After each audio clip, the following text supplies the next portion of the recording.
Hello friends, இப்போ நம்ம செய்ய போகிறது இந்த பாருங்க. சிக்கன் செய்ய போகிறேன் மிளகு போட்டு. அதுக்காக நல்லெண்ணெய் ஊற்றி சோம்பு அப்புறம் மிளகு ரெண்டுத்தையும் பொரிச்சு எடுத்துக்கலாம். இந்த பாருங்க, தேவையான அரைக்கிறதுக்கு தேவையான பொருள் இதெல்லாம். அதுக்கப்புறம் மஞ்சத்தூள் போட்டு சிக்கனை வாஷ் பண்ணிக்க போகிறோம். அதில் பெரிய வெங்காயம், அப்புறமா பூண்டு, சின்ன வெங்காயம் எல்லாத்தையும் போட போகிறோம்.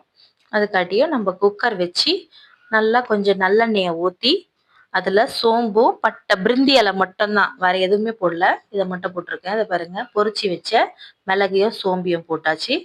பெரிய பூண்டு உடச்சி தோலோடு போட்டிருக்கேன். அப்புறம் சின்ன வெங்காயமும் தோலை எடுத்துட்டு பெரிய வெங்காயம் ஒரு 2 போட்டு சின்னதாக ஒரு துண்டு இஞ்சி போட்டிருக்கேன். உங்களுக்கு எதனா எக்ஸ்ட்ரா திக்காக வேணும்னா இன்னும் கொஞ்சம் வெங்காயமும் மிளகு கொஞ்சம் அதிகமாக 2 ஸ்பூன் அளவு மிளகு போட்டிருக்கேன். இங்கே பாருங்க, இந்த மாதிரி பொரிஞ்சிடுச்சு. இப்போ எல்லாத்தையும் அந்த அரைச்சி வச்ச விழுதை எல்லாத்தையும் எடுத்து அதில் போட்டுக்க போகிறோம். போட்டுட்டு கொஞ்சம் கருவேப்பிலை போட போகிறோம் பொரியட்டோன்னுட்டு. இது ரொம்ப சிம்பிள், ரொம்ப ஈஸியாக இருக்கும். நீங்கள் இதை பார்த்து செஞ்சுக்கலாம். செஞ்சு பாருங்கள், ரொம்ப நல்லாயிருக்கும். உடம்புக்கும் ரொம்ப ஹெல்த்தி. பாருங்கள், வதங்கட்டும். லைட்டாக வதங்கட்டோன்னுட்டு நம்ம அந்த அரைச்சி அது வச்சு தண்ணி இருக்குது பார்த்தீங்களா, அதையும் ஊற்றிக்கோங்க கூடயே. முதல்லையே தண்ணி ஊற்றிட்டிங்கன்னா கொஞ்சம் வதங்காது. அதனால் கொஞ்சம் வதங்கட்டோன்னுட்டு அதுக்கப்புறம் தண்ணி ஊற்றிக்கலாம். சின்ன ஸ்பூனில் மஞ்சத்தூள் ஒரு 1/4 உங்களுக்கு போட்டிங்கன்னா போதும். அது கூட கொஞ்சம் கலர் வரணும், வேறு ஒன்றும் இல்லை.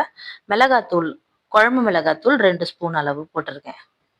போட்டுட்டு இதை பாருங்கள், கல் உப்பு தேவைக்கேற்ப எல்லாத்தையும் ஒன்றா கலந்து நல்லா வதக்கட்டும்.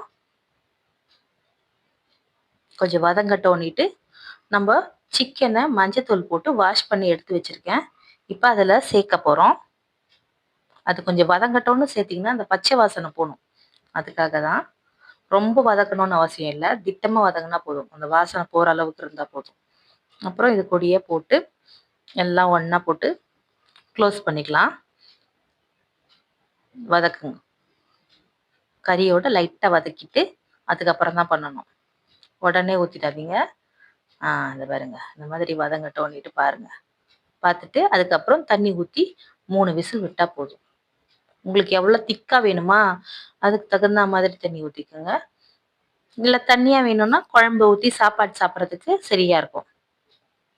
சளிலாம் இருந்ததுன்னா கூட போயிடும். பாருங்க, 3 விசில் விட்டுக்கோங்க. 3 விசில் விட்டுட்டு திறந்துட்டு கொத்தமல்லி போட்டு இறக்கிடலாம். ரொம்ப டேஸ்ட்டாக இருக்கும். எல்லாத்துக்கும்